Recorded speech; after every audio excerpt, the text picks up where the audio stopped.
when they shut the door to their room and there's just something dying in their room and you don't know. So we're going to go back to what they sounded like when they first started. If you would like to cover your ears, you can.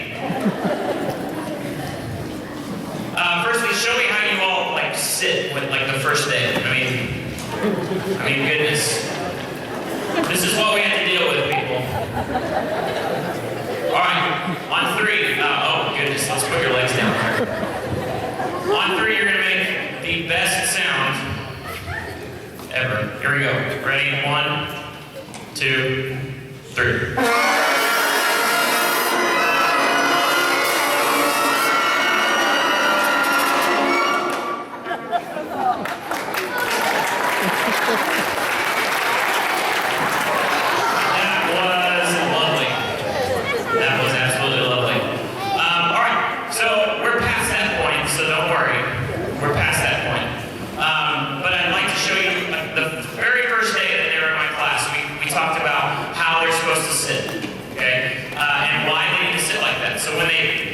When they show you how they're supposed to sit, there's a huge reason for that, and I'm going to tell you why. So, band, show me posture, please, with your instrument up.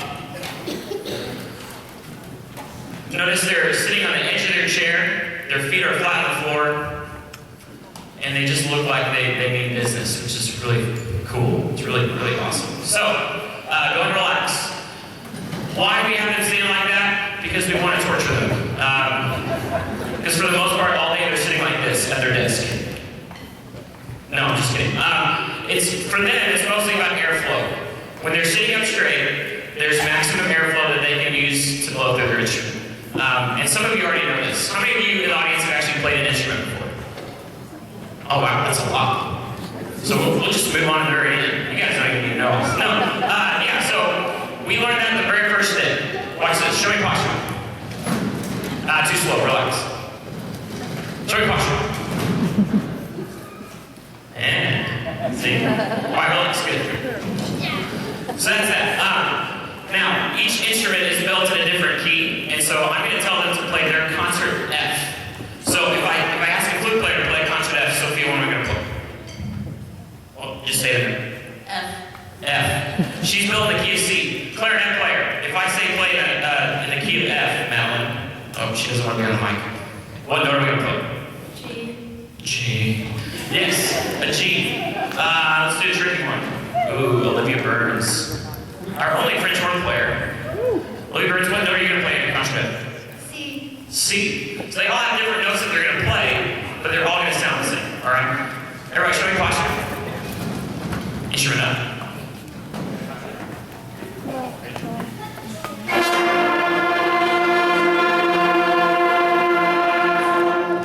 And then the drummers that are there. Mr. Smith teaches the flutes every day, and he's going to talk to you a little bit about that. Everyone give it up for Mr. Smith.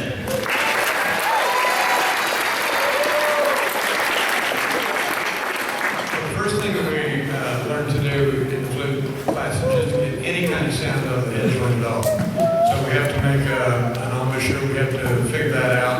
Usually the embouchure, the middle, which is called the aperture, is so big that when you first start, that you can just barely get any sound. But some do, and then some take a while before they get sound. But anyway, so we work on the head joint, just the head joint of the flute.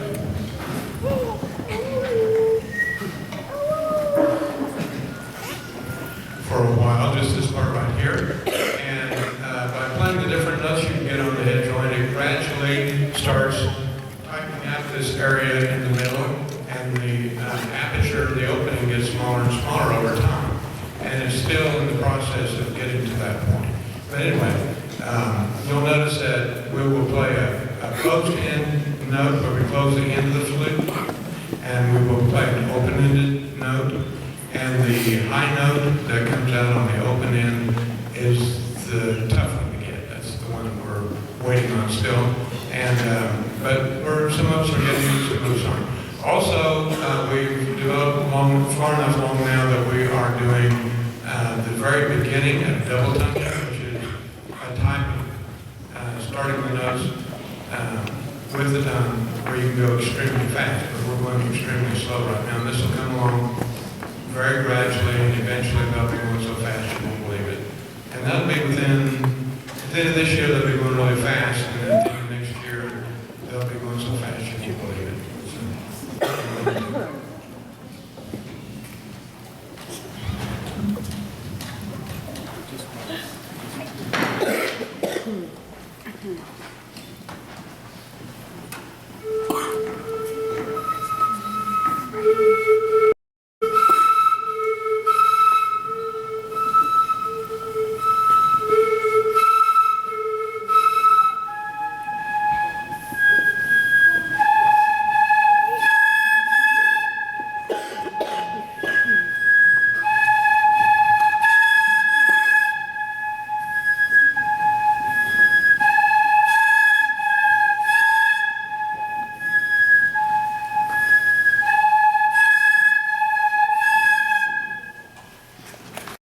so many things that go on with their mouth, and you guys can do this too, but they have to roll their bottom teeth over their bottom lip.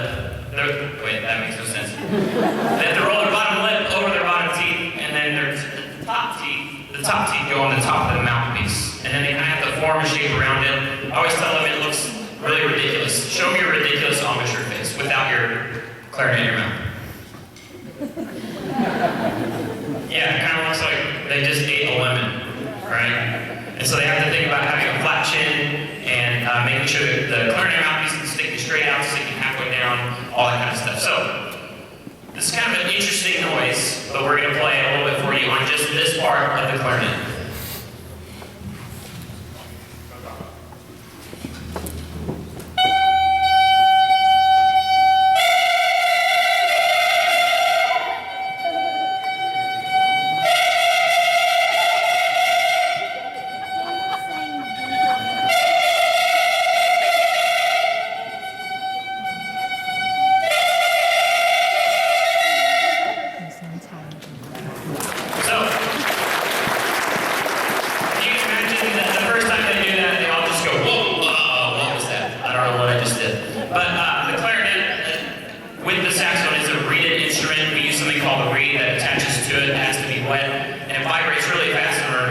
So, clarinets, play me a G, your open G.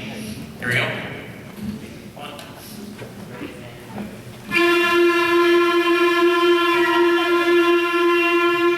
So they have to use a lot of air because all the air has to go straight down in the clarinet and come all the way out of the belt. And their sound, their bell points to the ground, so they've got to use lots and lots of air. So that's the clarinet. Let's hear it for the clarinets.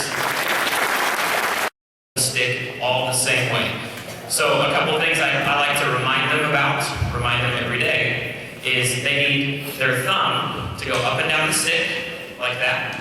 Their fulcrum, which is the point of where the stick kind of does this motion, that needs to be closed. Their hands, the top of their hands, need to be flat when they play. And then the last thing is the motion in the hand. It's kind of like a little one-year-old waving bye-bye to mommy. It's kind of this motion, right? So we remind them of that every day. What we're going to do for you, we're going to do an exercise which is 8 on a hand, where we play 8 on this hand, 8 on the other hand, 8, 8, and then we hit with lastly on 1.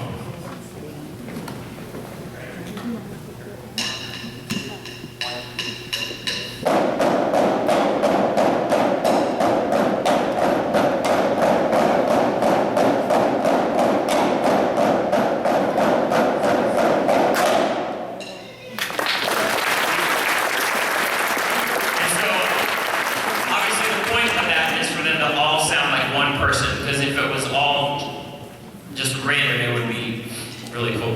And then they're going to just demonstrate a quick buzz roll, which is just buzzing on their drum pad as fast as possible. Ready, go.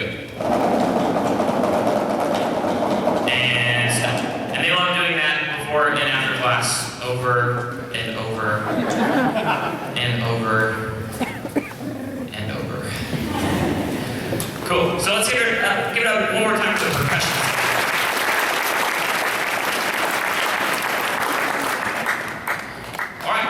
We're going to move into our 3 songs we have for you this evening. We're going to play Up on a Housetop, We Wish You a Merry Christmas, and and good old jingle bells. So I'm going to be playing the drum set in the back just to kind of give it some oomph. And the kids really like that, and they ask me to play it like every day. And I'm like, no. Okay, maybe, I will. So you're first going to hear Up on the House.